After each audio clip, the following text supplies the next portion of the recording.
Par exemple, dans une décision de la Cour d'appel de Rennes de 2013, les juges vont sanctionner un président d'association dont l'activité était d'organiser un festival parce que l'association avait été mise en situation de redressement judiciaire parce qu'incapable de payer l'ensemble des factures liées à ce festival. En regardant dans le détail des dépenses qui avaient été effectuées, on se rend compte que le président avait payé un certain nombre de voyages personnels, avait eu des dépenses que le juge avait considérées comme somptuaires. Eh bien, ça a entraîné de facto la mise en œuvre de la responsabilité financière du président qui a été amené à combler en partie le passif dû aux créanciers. Dans une autre décision, cette fois-ci de la Cour de cassation, les juges ont considéré que le désintérêt manifeste du président pour l'activité de l'association avait été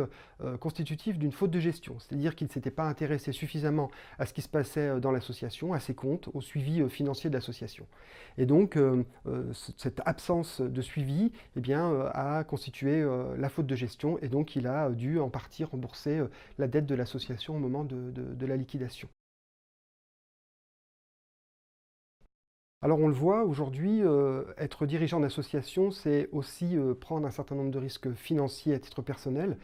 Heureusement, la loi Wasserman qui vient d'être votée au Parlement vient minorer cette responsabilité en demandant aux juges de prendre en compte dans l'évaluation du préjudice le fait que la gouvernance de l'association est assurée par des gens dont l'activité est bénévole.